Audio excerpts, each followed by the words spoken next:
Good evening to all. Dear friends across the globe, today we have another session of a combined webinar series on gastroenterology topics for the physicians and general practitioners. And this is a combined session between GAPIO and Indian Society of Gastroenterology. We select certain topics which are quite common and very relevant even to the physicians. And today we have two important topics for such discussion. And I welcome all of you to this webinar. I have Dr. Sandeep Nichavan, who is the head of the Department of Gastroenterology at SMS Medical College, Jaipur, who was also the president of Indian Society of Gastroenterology last year, and is also the president-elect of uh, Society of Gastroenterology of India. So, may I request Sandeep Nichavan to introduce the speakers and the topic and proceed the meeting. Thank you so much. Thank you, Matthew, for the nice introduction. And as you all know, GAPU is a very big group of physicians of Indian origin around the globe. And they are very good in number and they are very keen in learning various aspects of medicine. And in gastroenterology, we have chosen two very important topics. Actually, they are basically bread and butter of all gastroenterologists, physicians, managing patients of irritable bowel syndrome and H. pylori infection. And today we have actually two very learned speakers with us. Actually, first of all, I'd like to introduce Dr. Shobna Bhatia. Dr. Shobna Bhatia presently is heading Department of NIMS at Jaipur. She retired from GS Medical College and KM Hospital, Mumbai in 2019. She has led the Indian Society of Gastroenterology Task Force on reflux disease, and she had been member of various other guidelines also. She has been a member of various guideline committees for reflux disease, not only in India, but also worldwide, and also in the Asian Pacific Association of Gastroenterology, and is currently involved in actually in making the global guidelines for GRD. Dr. Shobna has authored many actually important papers and book chapters on esophageal motility, reflux disease, irritable bowel syndrome, esophageal diseases, and dyspepsia. She has served as editor-in-chief for Indian Journal of Gastroenterology and is reviewer in many national and international journals of gastroenterology. And she has been recipient of Unichem Lectureship Gastroenterology Award and Indian Society of Gastroenterology Olympus Mitra Award. And she was honored with NBE Excellence Award by Honorable Vice President of India. Now I'd like to introduce Dr. Srihari, who is presently working as a consultant at Gangaram Hospital, and he is actually very instrumental in actually setting up the GI motility unit at Gangaram Hospital, which actually caters the highest number of actually GI physiology tests being done in the country. Srihari is working principally on in the endoscopy department as one of the lead endoscopists at Gangaram Hospital for last 7 years, and he has got actually advanced training experience from for narrowband imaging and third space endoscopy at Osaka, and GI motility and neurogastroenterology from Asian Neurogastroenterology and Motility Association Fellowship from Seoul, South Korea. He is affiliated to several GI societies nationally and internationally, and he has, to his credit, 22 publications and has written almost five books, chapters in the books. And so you all will agree that we have got two very excellent speakers. And now I'll invite Dr. Shobna to actually deliver her talk on irritable bowel syndrome. So, good evening, everyone, and thank you for this opportunity, Javier. So, I'm going to start. Can I share my screen now? Yes, please, madam. Can I share my screen, please? Is that yes? Okay, so first I have to say, got it. So, there's somebody who wants to enter 1 minute. So not a problem. 1 minute. I'm just sharing the screen. So, good Yeah. evening, everybody. I am. I don't know what's happening again. So, No. Just share the screen, madam. share the screen. It's asking me. Yeah. So, allow share screen.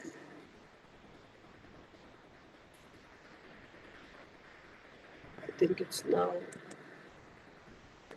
So, can you see screen now, Matthew? Oh, no. Yet, not yet. Okay. I thought I'd put the presentation on 1 minute. So, can you see it now? No, madam. So this Your is. share has not come here, but There is some. Jitendra, let's see that. Can somebody help? So it's same problem that we had initially. No. I just have to, yes. So 1 minute. Allowed to share screen. Okay, so screen. Ma'am, you are the co-host, so you will be allowed. You have the access to share the screen. I know. Can you see it now? No. No, not yet, ma'am. Not yet. No, I am getting that option, but somehow the screen allowed to share screen, and I say yes, and I says choose content to share. Correct. So I now go. Can you see it now? No. No. So, ma'am, you will have to go to that presentation for the screen to be So my visible. presentation is on. 1 moment. Keep the presentation on, then you The share and share. presentation is on. So there is some problem.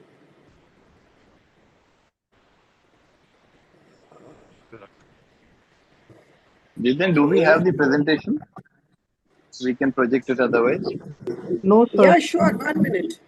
I can give it to you. I can. How do we send it to you? No. In that case, can we start with Sri Hari and madam? Yeah, start with Sri You Hari. can go to the Yeah. second. Yeah. Yeah. You, madam, you can So send initial across the base. same mail. I'll send it to you. I'll send it to you just now, Matthew. Yeah.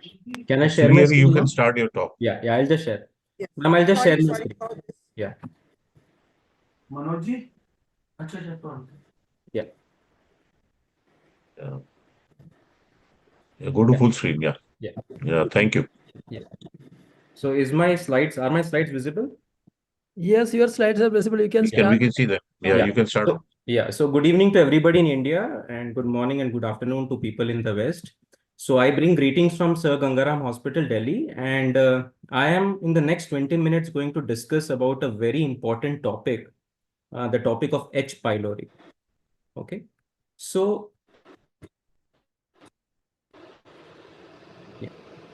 So if we look at H. pylori, I think this is one of the infections which affects nearly half of the population of this in this world. And it's not just half, but in regions like India, it is affecting more than 70% of our population. So you can imagine the magnanimity of the situation of this infection of H. pylori. It's a significantly commonly present public health problem. It is so common and it is so important that a dedicated journal itself, named Helicobacter, has been dedicated to studies on H. pylori. So you can imagine how important and how common this organism is. So this was Barry Marshall and Robin Warren, two doctors who actually discovered this H. pylori. And it was a very interesting story that Barry Marshall actually drank a broth which contained the H. pylori bacteria, and he got infected and he got diagnosed with H. pylori and treated. So it satisfied all the Koch's postulates for an infection. Because initially it was thought that stomach is a sterile organ because of the acidity that is present in the stomach. So because of this important discovery, both these people received the Nobel Prize in Physiology in 2005. It was a discovery of immense potential. So if we look at H. pylori, it's a gram-negative bacteria which appears like a S-shaped organism or a curvilinear organism. It is basically microaerophilic. What we mean by microaerophilic is that it has affinity to oxygen, but it requires only small amounts of oxygen. It cannot survive in the normal atmospheric pressures of oxygen that we all have. So it survives in an environment, a special niche in the stomach, where only small amount of oxygen is available. And of course, it's a very motile organism because it has a lot of flagella. These are unipolar flagella, that is, they are present on one pole of the organism. So if we look at pathogenesis of H. pylori, we all know that stomach has a very acidic environment. So how does H. pylori survive in this highly acidic environment? So basically, at the upper layers of the stomach, that is above the mucus layer, the acidity is the highest, the pH is the lowest.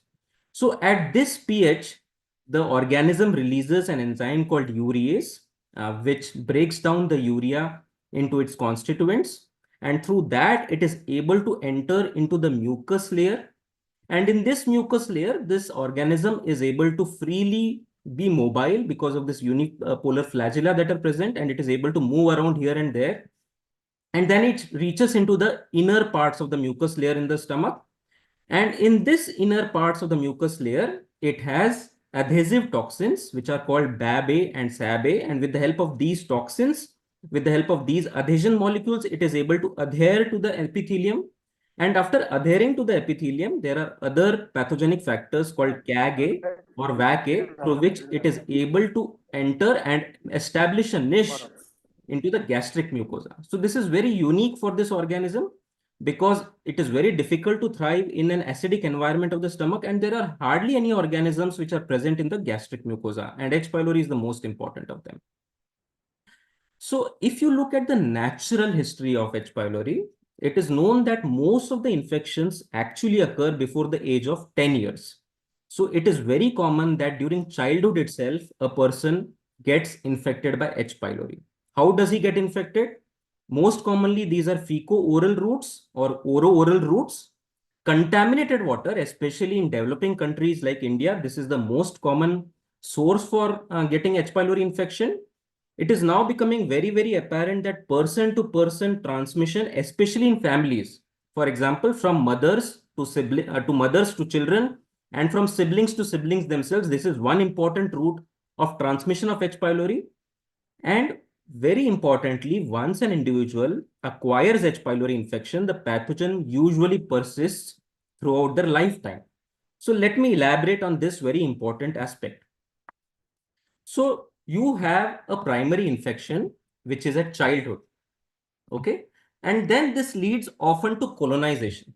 So if you look at the colonization levels, so at around 10 years of age, around 90% in developing countries and around 5 to 20% in developed countries, the people would be colonized by H. pylori in childhood. So in childhood, usually the infections are asymptomatic. You hardly get any symptoms or you hardly get any clinically significant disease. Very rarely, it can lead to conditions like gastritis or gastric atrophy, immune thrombocytopenic purpura, iron deficiency anemia, growth retardation, childhood asthma. So these can be seen, but these are very rare. Most often it is asymptomatic. So once colonization occurs, so if there is a successful treatment or if the person develops atrophic gastritis, so if as the progression of the colonization occurs, or if the colonization is occurring for a long period of time, in certain subgroup of these people, the H. pylori is capable of causing something called atrophic gastritis. And atrophic gastritis, because the gastric mucosa is no more there, the H. pylori can no longer thrive. So these are the two conditions where there is eradication which will occur for H. pylori. If there is no treatment or if there is no atrophic gastritis that is occurring, you will have a persistent colonization with H. pylori. So if we see in adulthood at around 50 years of age, if no eradication has been done, around 80% of the people in developing countries and around 20 to 50% of people in developed countries will be having H. pylori colonization. The reinfection rates, that is once the H. pylori has been treated successfully, and that has to be certain that you have completely treated it. So the reinfection rates are relatively less. And in developed countries, these have been seen to be around 7% and around 14% in developing countries. So most of the infections that we see, H. pylori infections, are actually those which have been acquired during childhood itself. Okay. So once there is a persistent colonization, the disease might be asymptomatic or the H. pylori is just sitting like that, causing no harm, or you might get disease in a small subset of patients. So what does happen? So chronic gastritis means if you see the histology of the stomach, there will be changes of H. pylori. That does not necessarily mean that the person has symptoms. But if you see the gastric mucosa, there will be changes of gastritis if the stomach is infected by H. pylori. And chronic gastritis is seen in nearly every person treated who has H. pylori infection. Peptic ulcers can be seen in 15% of the patients, adenocarcinoma in around 0.5% of the patients, and very rarely you do have other diseases associated with H. pylori like malt lymphoma, immune thrombocytopenic purpura, or unexplained iron deficiency anemia. Okay. So what is chronic gastritis? So if you have done an endoscopy in a patient with H. pylori gastritis, you would often see changes like diffuse redness or mucosal edema or very enlarged and tortuous folds. Sticky mucus. Sticky mucus is also a prominent feature of H. pylori infections. Nodular gastritis is also very often seen. And when you do a biopsy for histopathology, you see a chronic active gastritis-like picture where there's an infiltration with neutrophils and there are lymphocytes invading into the mucosa and submucosal space. In a peptic ulcer disease, you would see ulcers which are either seen in the gastric part of the stomach area, or you would see ulcers in the duodenum. So this is a peptic ulcer disease because of H. pylori. Gastric adenocarcinoma is rare, but the most feared aspect of H. pylori infection. It is seen very rarely, but there are certain hotspots where H. pylori is known to cause gastric adenocarcinoma more often. But when we talk of gastric adenocarcinoma, we should also be aware that usually this does not happen all of a sudden, but it progresses through pre-neoplastic conditions called gastric atrophy. So what is happening in gastric atrophy is all the gastric folds have gone away. The mucosa has become atrophic. And from gastric atrophy, you have another condition called intestinal metaplasia in certain patients, where there are patches of intestinal epithelium lining on to the gastric fold. And from this, you usually get a condition called early gastric cancer. So usually the gastric cancer starts as a small focus, and it is very difficult to diagnose these conditions. But in countries like Japan and Korea, they have become very experts in diagnosing early gastric cancer, and probably this is a cascade through which eventually patients develop advanced gastric neoplasms. So there is something called as a chorea cascade, which explains the transition from a normal gastric mucosa to carcinoma. So you have a normal gastric mucosa, the H. pylori invades or affects the normal gastric mucosa, and there is a release of reactive oxygen species, nitric oxide metabolites, reduced vitamin C levels, and all this leads to superficial chronic gastritis. So nearly every person has superficial chronic gastritis, but only a few out of these will develop atrophic gastritis or intestinal metaplasia. So what decides this? There are other factors probably at play, like the virulence of H. pylori, the genetics of the host who is involved, the environment, and the lifestyle. So there are multiple factors which decide whether the person develops atrophic gastritis or not. So these are pre-neoplastic conditions. So once the person develops atrophic gastritis or intestinal metaplasia, whether all of this will develop into dysplasia and carcinoma? No. There are again other factors which come into play. like the change in the gastric microbiota. So initially when there was acid, it was only the H. pylori which was there. It was the king. Now that the acidity has gone down and the stomach pH has increased, there is a change in the gastric microbiota and other bacteria probably start colonizing the stomach.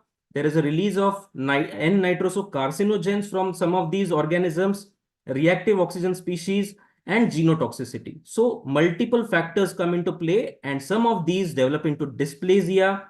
And if the patient has other high-risk conditions like intake of tobacco, there is a high intake of salt, conditions causing low iron levels. So some small subset of this will develop into carcinoma. So these foods containing high salt, this is one common factor which has been seen in countries which have a high gastric cancer incidence like Japan, Korea, or the northeastern part of of India. Okay, so how do you diagnose H. pylori? So basically there are two tests which are available for diagnosis. There are invasive tests and there are non-invasive tests. So first talking about non-invasive tests. For non-invasive tests, you have a urea breath test where the patient would be giving his breath for analysis.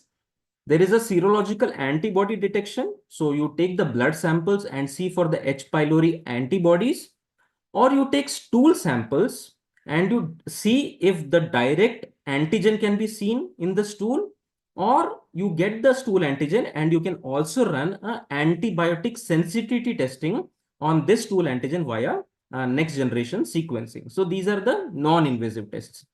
So the urea breath test, if we talk about it, it's a very, very sensitive and a specific test. It is considered to be one of the gold standard tests for diagnosis. But you have to be aware that when we do a urea breath test, the proton pump inhibitors, many of these patients would be on PPIs. So the proton pump inhibitors have to be stopped for at least 2 weeks prior to the test. Coming to the serology antibody detection, the sensitivity of this and specificity of this is relatively low. The most important drawback is if a person has antibody positive, it cannot differentiate whether this is a current infection or this is a past infection. The only advantage of an antibody detection is that this is not influenced by PPI intake. So this is one of the only tests for H. pylori which is not influenced by PPI intake. Otherwise, all the other tests are recommended to be done after stoppage of 2 weeks of proton pump inhibitors. The stool antigen test again is very sensitive and very specific. Again, you have to stop the proton pump inhibitors for 2 weeks prior to the test. Coming to the invasive tests. So invasive tests are basically endoscopic tests where we put in an endoscope through the stomach and you would be taking biopsies from the antrum, from the body of the stomach, and sometimes from the incisura angularis. So once you've taken the biopsies, you can do the direct histology and see for gastritis. This gastritis is staged according to Sydney's classification, or you can directly detect H. pylori via PCR or FISH techniques. And you can also run an antibiotic sensitivity testing via next generation sequencing. So the sample which you have received, you can run a rapid urease test. Apart from doing the histopathology, you can run something called as a rapid urease test. You can use this tissue for microbial cultures. You can use this tissue for antibiotic sensitivity testing, which is through the conventional technique, or antibiotic sensitivity testing via next generation sequencing. So the rapid urease test again is a very specific test. The sensitivity though is on the lower side. Again, the PPIs have to be stopped. Sorry. Again, the PPIs have to be stopped for 2 weeks prior to the test. And if we talk of the microbial culture, the sensitivity and specificity is around 85 and 100. It's the most specific test. But the important point here is it is not easy to culture H. pylori. It needs special media and it needs a lot of expertise. And again, the PPIs have to be stopped for 2 weeks prior to the test. So how do you decide which test is to be done? So this all depends on whether there are alarm features associated with the patient or not. So what do you mean by alarm features? If the patient is more than 50 years of age, or in certain countries, this might be 40 or 45, depending on the local risk of developing adenocarcinoma. If there is a strong family history of adenocarcinoma, or if the patient belongs to an ethnic group, certain areas where the gastric cancers are very common, it is indicated that it is recommended that these patients undergo testing through an endoscopy. Because apart from diagnosing H. pylori, you also have the ability to take histological samples and also sample those areas which appear to have pre-neoplastic or neoplastic areas. Okay. If the patient does not have alarm features or does not belong to the high risk category, then you do something called as a test and treat strategy. That is, you use non-invasive test, or you prefer non-invasive tests. So either a C13 breath test or a stool collection for H. pylori antigen detection. So this is how you determine which test is to be done. So do we test all patients with H. pylori? No. And though the infection is very common, the recommendations are that a person who has peptic ulcer disease, you feel strongly that there is a history of peptic ulcer disease based is significant abdominal pain or maybe melena or hematemesis.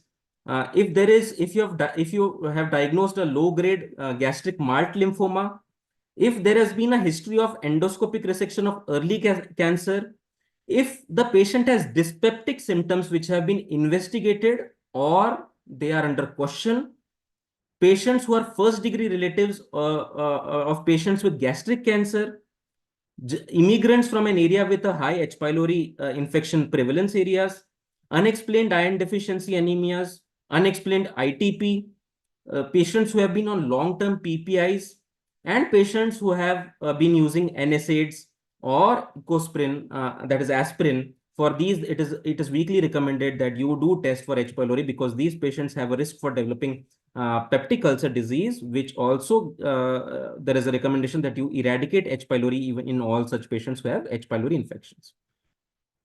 So what is the treatment? What is the treatment for H. pylori? So H. pylori is basically an infectious disease, and it needs to be treated if there are clinical symptoms or if you plan for prevention of complications, especially in high-risk individuals. So we discussed which are the high-risk individuals.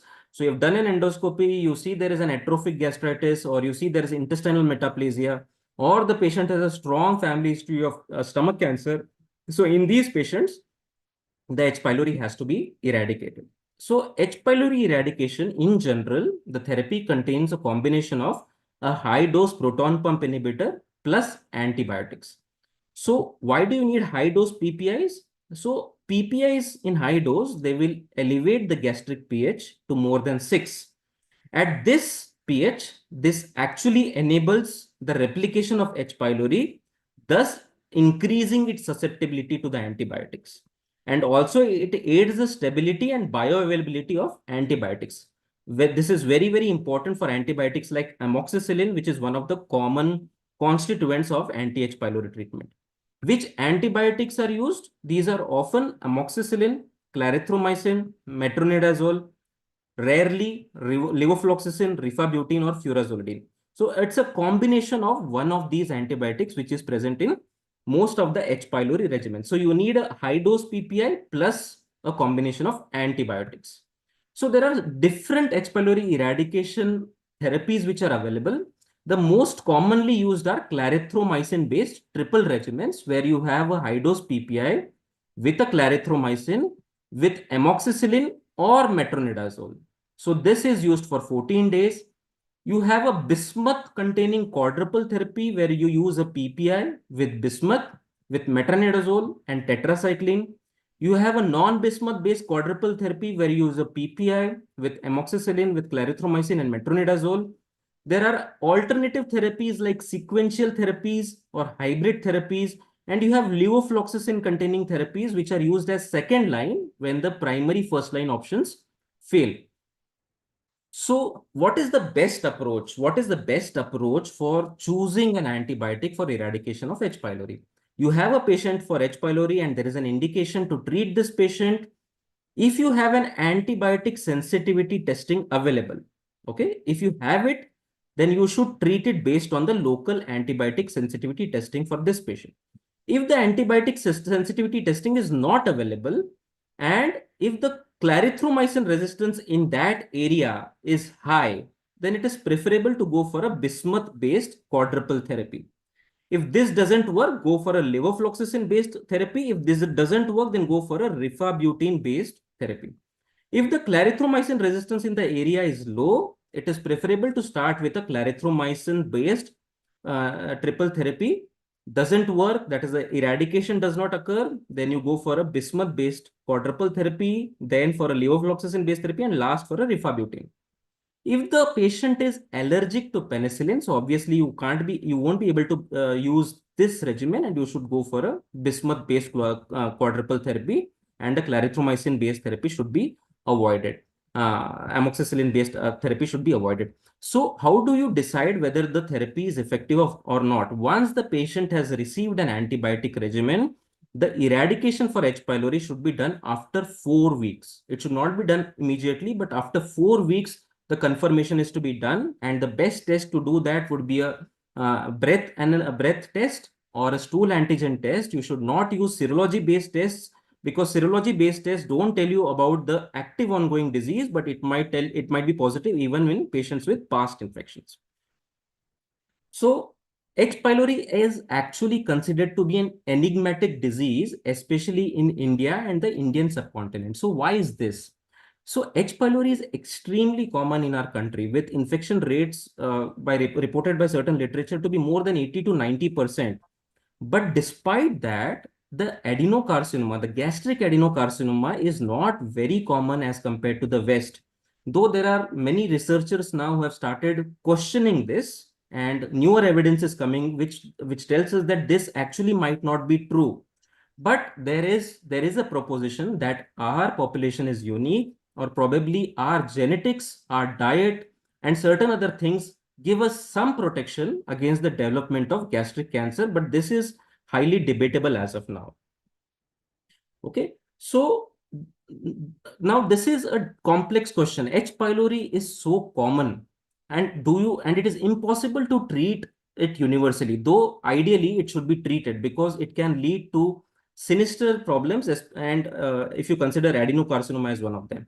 So universal eradication obviously has its challenges. The most common challenge would be development of antibiotic resistance, because it would not be possible to do antibiotic sensitivity testing in all such patients, and the logistical limitations also, considering the huge population that needs to be treated. So it is recommended that at least in the high risk population subsets, complete eradication should be done. That is in first degree relatives of gastric cancer, or populations which have a very high incidence of gastric cancer. There is a new concept, and this is a very emerging concept, that you should do an intrafamilial eradication in areas where there is a high H. pylori prevalence. It is not just treating the patient, but also testing his family members and doing the eradication for all in the family. Prefer doing an antibiotic sensitivity testing, and with the availability of next generation sequencing techniques, which have become more and more commonly available, this might be a thing in the future, that we do AST for all such patients. And if we get a vaccine, I think this is the only hope there, where we might be able to think, or we might be able to achieve the H. pylori infections. So my take-home messages for the learned audience today would be that H. pylori infection is very common. So unless treated, the infection once acquired will usually persist for life. Though clinically significant disease due to H. pylori is not very common, and H. pylori, though it's a proven carcinogen, it does not lead to clinically significant disease in most of the patients. Test and treat strategy, that is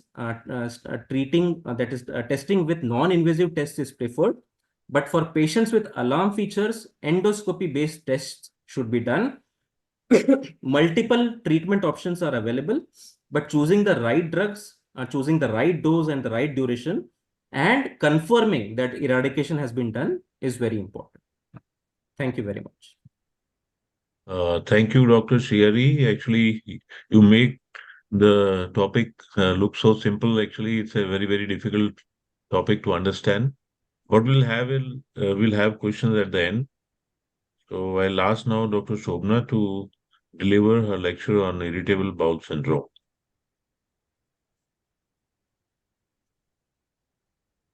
Yeah, you got your slides now. You unmute yourself. Yeah, Yes. thank you. So I think I'll have to tell. Matthew is projecting my screen. Thank you, Matthew. So I'll start with the slideshow, Matthew. Okay, I think now I'm seeing Dr. Anupam Sibal's screen. Can we start the slideshow, please? Jitin, can you put it in the Start the slideshow mode, please? slideshow. Wait, sir, wait.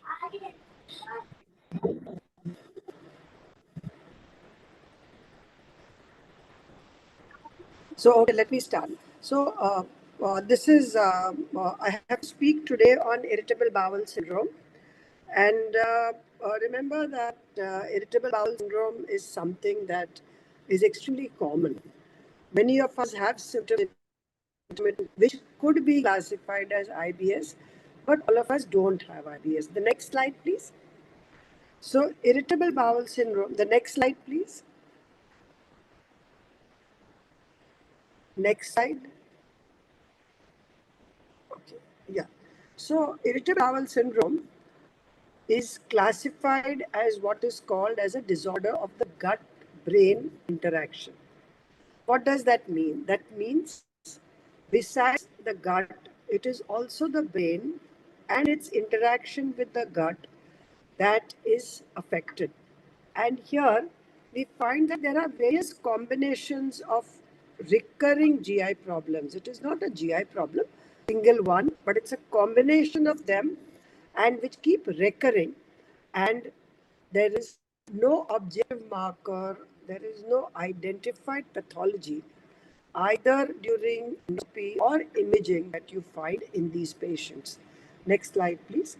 So, on the basis uh, of these symptoms and their classification, the Rome Committee, which is the international committee that makes recommendations for these kind of disorders, changed the name from functional GI diseases to disorders of the gut-brain interaction.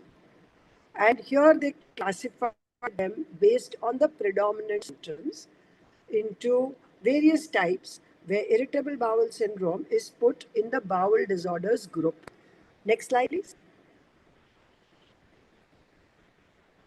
So let's look at what happens in normals. All of us, during some kind of stress or eating out or lifestyle changes, will find that there are some kind of altered bowel habit. And this change in bowel pattern during all these events in about 70% of normal individuals. Next slide, please. So just to tell you that even in irritable bowel syndrome, what we look at is abdominal pain or discomfort associated with defecation or a change in bowel habit. The prevalence is up to 20% in the Western countries. It's a little lower in India. And in India, we find that males come more often to us than the females. And quite often, there is a slight difference in the symptoms. Next slide. So therefore, I'll just take you through what happened in the task force many years ago, that we had an Indian Society of Gastroenterology task force, which looked at the symptoms of irritable bowel syndrome and found out what's really happening in our country. Now, just tell you that there's a little difference in India. All of us Indians know that our diet is slightly different from the West. Many people in the south of India have a lot of lactose intolerance, and therefore, if they have milk, they have bloat, change in bowel habit, but that does not make them irritable bowel syndrome. Also, with respect to our bowel habits, in the West, bowel habits are such that people pass up to 3 bowel movements per week, and they say they are happy with that. In Indians, most of them will say that we will pass stools at least once a day. Next slide. Next slide. So, just in patients who have functional dyspepsia, that is just upper GI symptoms, you find that about 15% of them will also have lower GI symptoms. Next slide. And that started the Indian Society Gastroenterology Task Force. Next slide, just go through these slides quickly, where we looked at the 4,500 community subjects who didn't complain of symptoms. and 2,700 patients with irritable bowel syndrome. These data are published in 2008 in Indian Journal Gastroenterology. Next slide. And what we found is, next slide please, that even among non-complainants, that means people who said that they were happy with their bowel habits, at least 20% said that they had incomplete evacuation. About 10 to 15% said that they had straining or irregular bowel habits. And some of them had pain. Next slide. Next slide, please. Okay. Whereas among the complainants, that is 2,800 people, we found the previous year. So we looked at their symptoms and found that most of them had bowel habits which were more associated like constipation rather than diarrhea. When we defined constipation according to the Western criteria, that is less than 3 per week, and diarrhea that is more than 3 per day, we found that our patients were slightly different. Many of our patients who said that they had constipation actually passed 2 to 3 stools per day. But that was not really constipation by international definition standards. So it is patient perception rather than the actual definition of constipation that were patients were giving us. So therefore, it's important to note that when a patient says that he has constipation, actually asks for stool frequency rather than anything else. The next slide, please. So stool frequency among patients with diarrhea as well as constipation was almost similar, that is 3 per day. Next slide. Next slide, please. Okay, now when we look at the prevalence of, previous slide, please. So when we look at the prevalence of GI symptoms, the main symptoms that a patient with IBS will have will be pain, bloating, constipation, or diarrhea. Some of these could just interchange. Across 8 countries, when Charles Gerson did a study, what he found is that there's slight difference in the kind of symptoms that patients complain of. Now, if I look at patients with pain and discomfort, basically, IBS is defined by pain, whereas amongst Indians, only 20 to 30 or maybe 40% of patients complain of pain. Patients say that they have discomfort or bloating. So some patients have a slightly higher threshold of pain, and when they have a slight discomfort, they don't call it pain, and they call it either bloating or something else. So therefore, amongst Indians, pain is not as much a feature as in the rest of the world. And when IBS is defined by pain, a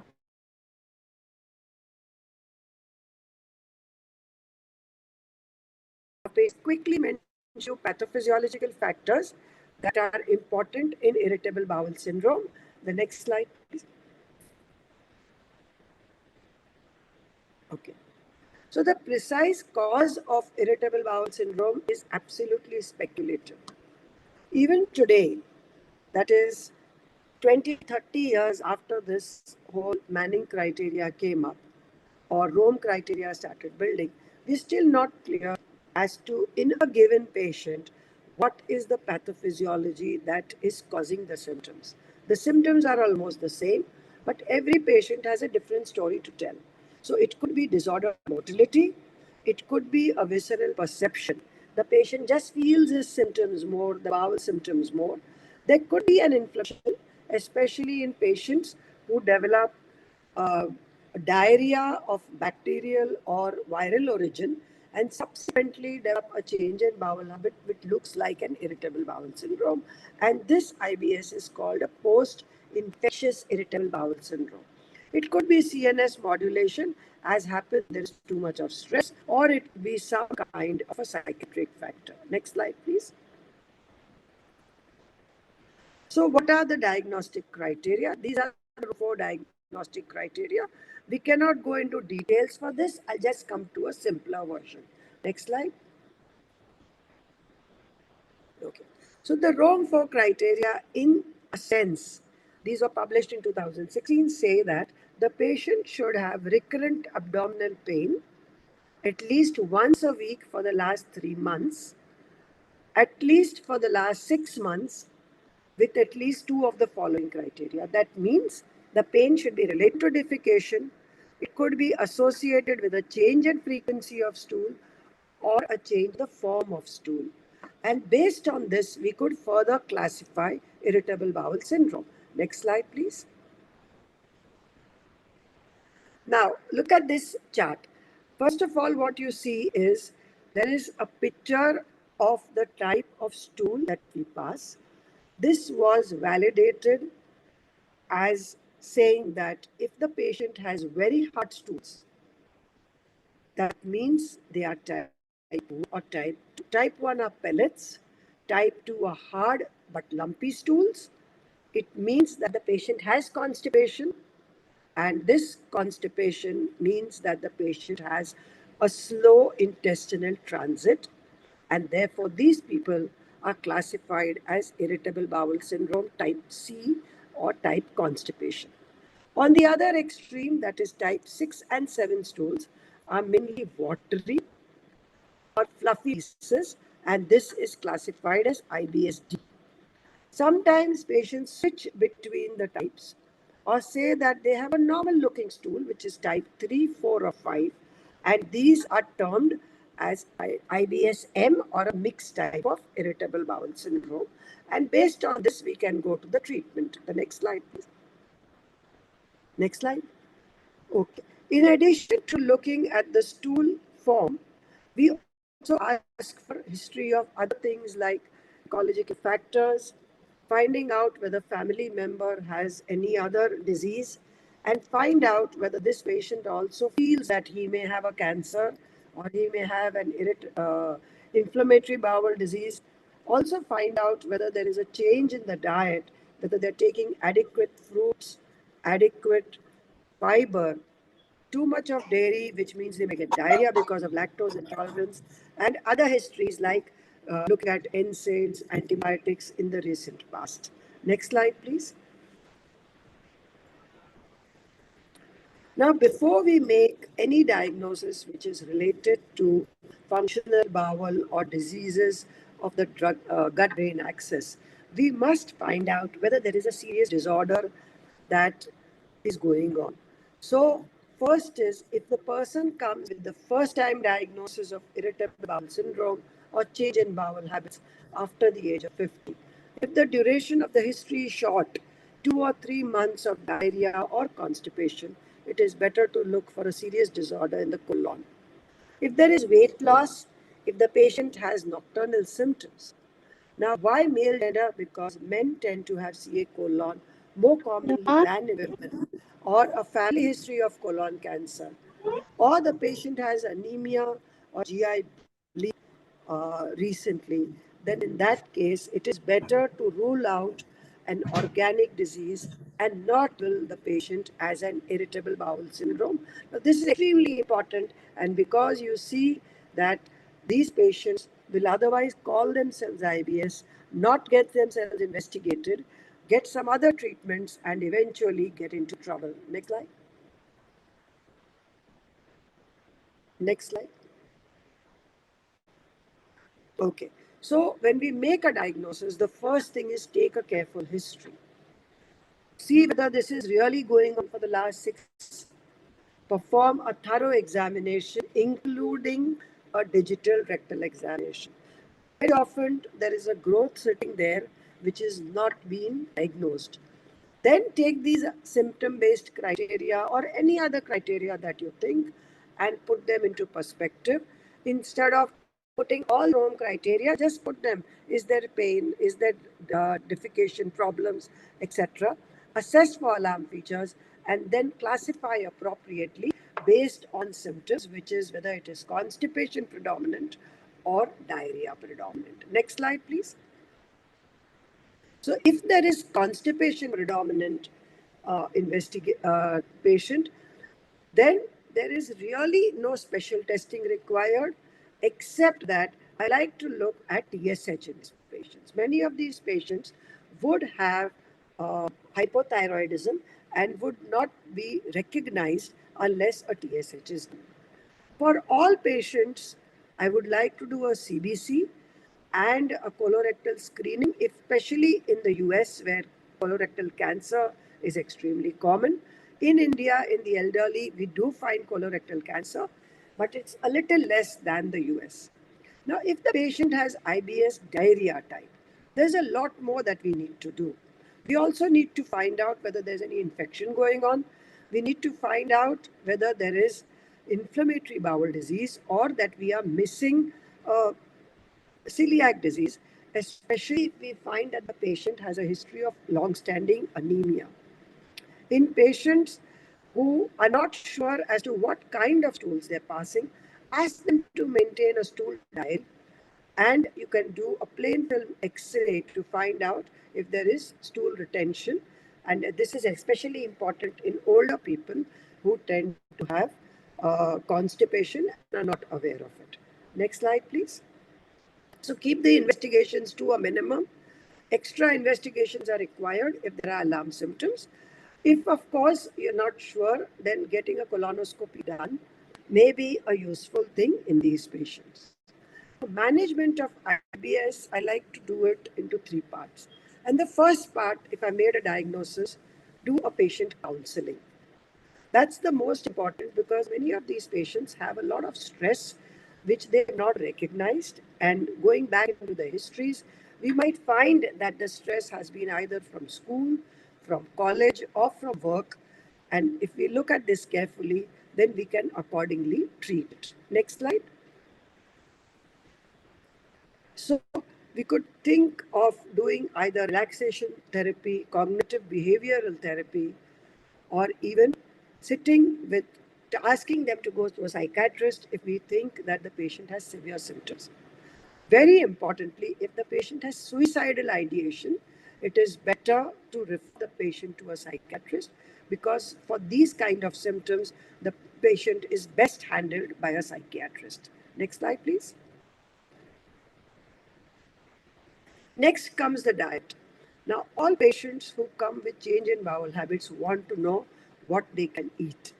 Now, the moment we tell them to restrict some things, they sincerely restrict them and they may actually get deficiencies. So, therefore, it's very important to look at what symptoms they have and ask them to restrict only certain items.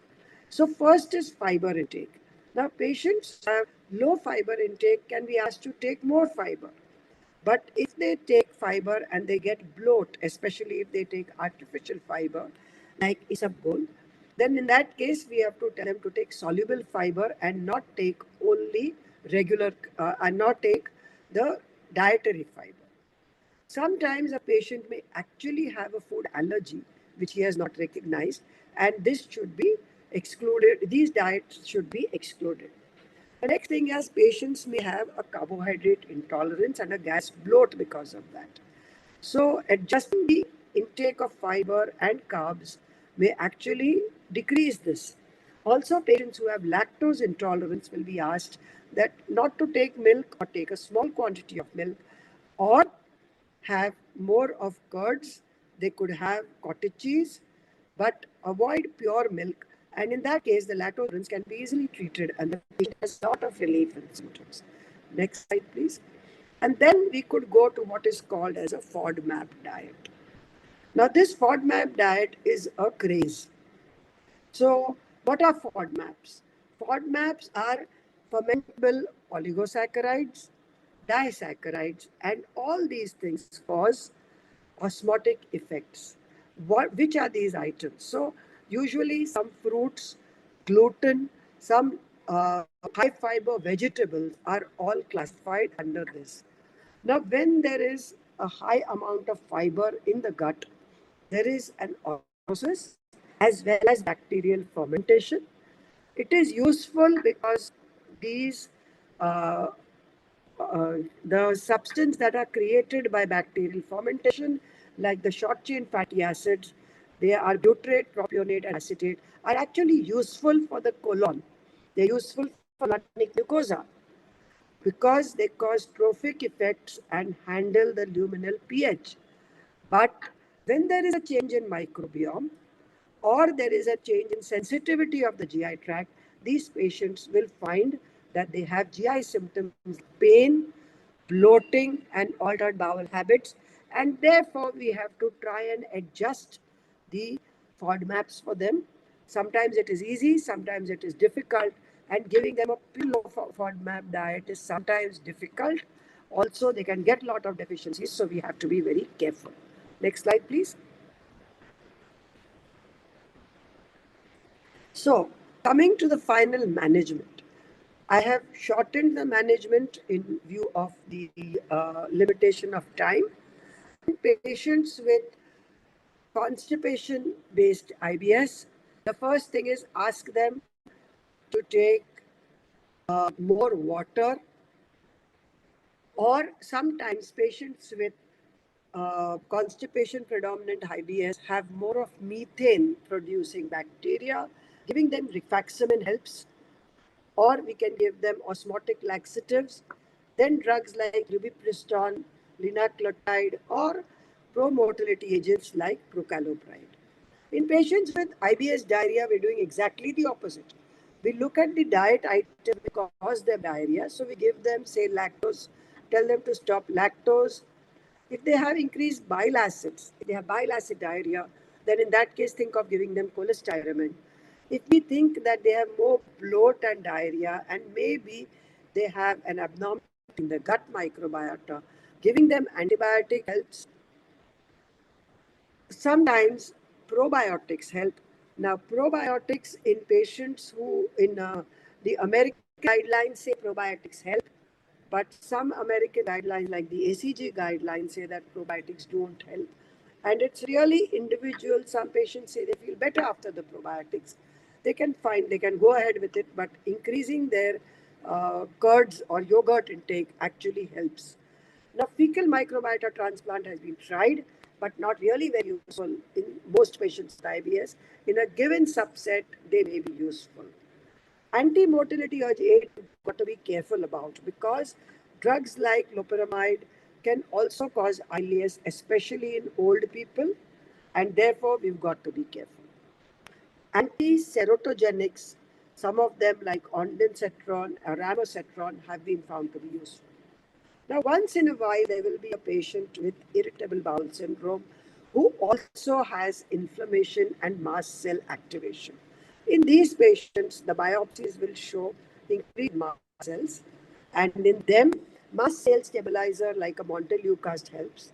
And if there is inflammation, a amycin may also help. And these are diarrhea predominant IBS patients. Of course, if a patient has a fecal uh, evacuation disorder, then in that case, biofeedback should be given, and a lot of psychotherapy also goes in there. But we don't call it psychotherapy now, we call it neuromodulation. The next slide. So finally, irritable bowel syndrome is a clinical diagnosis. Next slide, keep the investigations to a minimum, but in patients with IBS diarrhea, try to find out other causes of diarrhea and look for celiac disease, thyroid function, and in patients with IBS diarrhea, look for celiac biopsies also, colonoscopy if the patient is elderly and has come for the first time with constipation or change in bowel habits.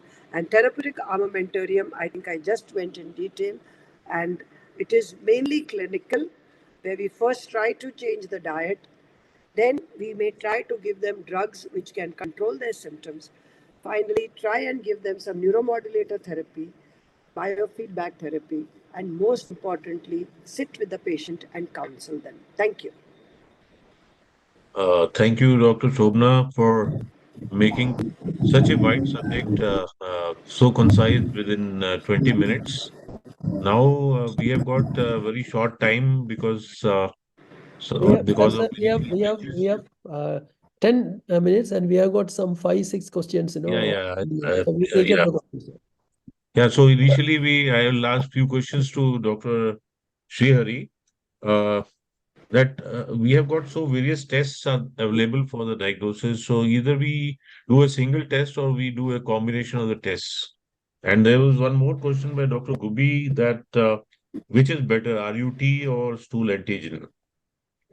So the doing a combination of several tests is not indicated.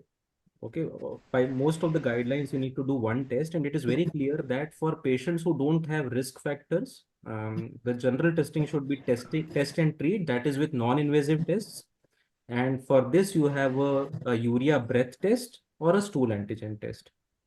What was the second question? Sorry. The second question was which test is better, stool antigen or RUT? So rapid urease test again is an invasive test, and it should ideally only be done when you have risk factors. That is, if the patient is elderly, if you're suspecting a concomitant, say a duodenal or a peptic ulcer, if there is a strong family history of gastric cancer, or you are suspecting that patient has some alarm signs, that is when you do an invasive test like an endoscopy, and that is when you do a rapid urease test. Otherwise, the recommendations are you do a non-invasive testing. And there's one more question. What is the role of lactobacillus reuteri in the treatment of H. pylori?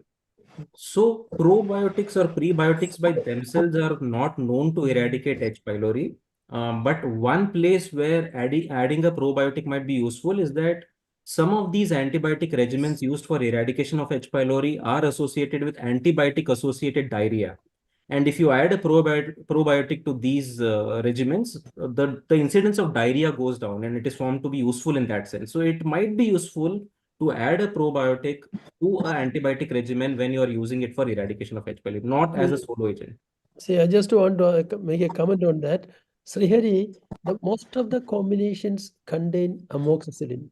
Right. And amoxicillin is known to produce antibiotic-associated diarrhea. True. So you mean to say that in almost all the patients, will you use as the first line management, will you use this? Yeah, so in my practice, I do it very commonly. Previously, I used to have patients who used to come back, stop their treatment because they had diarrhea. Since I've been using this probiotic, the results have been outstanding. The tolerance increases. But there are no recommendations for that. There are no recommendations, but I see it to be a useful add-on. It's a personal choice. We cannot recommend it as a routine thing. And that is another question. No, how often do you do an antibiotic sensitivity testing? And So what are the indications of doing an antibiotic resistance? Or will you take only the regional difference, or will you really do in any patient? So it's a ideal situation where it should be done. Okay, there are two ways to do antibiotic sensitivity testing. One is the conventional testing where you do the bacterial cultures. The problem with bacterial cultures is it is difficult to grow H. pylori unless you have expertise. You need special media. It's a microaerophilic organism. The microbiology department should be aware how culture for that has to be done. Now you have next generation sequencing techniques where you might be able to derive antibiotic sensitivity testing at your local place. Now, ideally, it should be done. You should be aware of your antibiotic resistance patterns in your local community. But this can also be derived not only for these patients where we are diagnosing H. pylori. Suppose you have an ICU unit where there is a lot of respiratory pathologies going on and you have a local resistance pattern, and you know that clarithromycin resistance in the community or in your hospital is very high. So that information can be extrapolated to not use clarithromycin as a treatment protocol for H. pylori. So you can use it indirectly as of now. But if you have a choice, ideally you should be aware of the local resistance patterns. Yeah, I think basically it's not an easy test and a difficult one, not generally recommended. It's mainly an experimental or in a research tool now. So I think we have to follow the other evidences to in your regional informations on the antibiotic resistance will help you. Dr. Shobana, there is a question on IBS diarrhea group with bloating and flatulence. Is there a role for doing SIBO, test for SIBO? If so, what type of breath test will you do in a patient's IBS, or what are the indications of doing a breath test in an IBS patient? So, in most patients with IBS who have and diarrhea, the most recommendation is that we can give them a trial of rifaximin or any other antibiotic. But what happens is that if these patients come with recurrent symptoms, now you know that many of the patients will take OTC, metronidazole, or they will take some other drug. But it's only in some cases that we need to really do a SIBO testing And if patients have, then in that case, I will do a glucose hydrogen breath test, which is more than useful and tells you whether these patients have SIBO. Now, many centers don't have, or rather, most centers in India at least don't have SIBO testing. And I think in other countries, maybe US, UK, would have these tests available easily. But I'm sure they add to the expense of the investigations. And therefore, I would suggest that we have only a minimal number of investigations and do them only in very specific patients. Dr. Sandeep, proceed. Yeah, actually, Sherry, actually, there were a lot of questions on H. pylori in children. So, what are your comments on H. pylori in children? How you diagnose, treat? What is the actually incidence and all? Yeah, The so short comment. yeah, So so he has already told it. Anyway, during his discussion, he told it. But anyway, you can repeat very shortly. yeah, I'll just add on to that. So for in children, there are very specific guidelines, and these guidelines are given very well by the European Society. The SFAGAN gives you clear guidelines. Should you test for H. pylori in children or not? Because the recommendations are very few. Some of these are if the child has a duodenal or a peptic or a gastric ulcer, or a peptic ulcer, or he has unexplained anemia where other causes have been ruled out, or unexplained ITP. These are the only situations where you test a child. You would not just test a child routinely for H. pylori for non-ulcer dyspepsia. That is very clear. So as compared to adults, in children, it's a bit different. And in children, you obviously cannot rely much on the breath test. So the test of choice is obviously an endoscopic based RUT, but the indications are very specific and very limited. Okay. Thank you. Thank The you. last question to Dr. Shobna. What is the role of probiotics in IBS diarrhea? So yes, as just as Srihari mentioned previously, that when there is diarrhea, some patients do feel better after certain probiotics, like maybe lactobacillus based or Saccharomyces boulardii based probiotics. So some of them do feel better with these drugs, and since these are relatively harmless, uh, I would give them. However, there are no clear-cut recommendations as to which probiotic to use in which patient. As I said in the talk, some of the societies do recommend giving antibiotics actively, whereas some say that there is really no benefit from these drugs. So it's really a toss. Some patients benefit to them. If they don't benefit, that's fine. You can change it, try it, whatever. But mostly, I would feel that some patients benefit, give it, and let's see what happens to them. Yeah. So general recommendation is that you may use in your practice, but it's no recommendations for that. I There agree. is no So recommendation. we are going Yes. to conclude. I would like to thank everyone. But Shobana, there is actually a question which has been done by Dr. Ramalingam Rajendran regarding whether abdominal pain is not very frequent in India. So should we use a ROM 3 instead of ROM 4? Actually, Your in comment, India, yes or we no? have the Indian IBS criteria and the Asian IBS criteria, Yeah. where we take discomfort itself. So Bloating is there more is common. this, I think Dr. Goshan published some data some time back saying that it is better to use local criteria rather than strictly go by the Rome criteria. And just for addition, Rome criteria which are given are more guidelines and are also to be used for standardizing diagnosis across all. But everywhere the perception of symptoms is different. So therefore, in a given patient, you don't need to use criteria for diagnosis. You can actually see if there is change in bowel habits, no weight loss, and the patient has some bowel discomfort. Yes, we can diagnose IBS just with that. Yes, thank you so much. And Thank I you. think we had a wonderful session. Professor Sandeep, thanks a lot for taking out Thank you. time and guide Thank you. the discussion forwards, Professor Shobana Bhatia.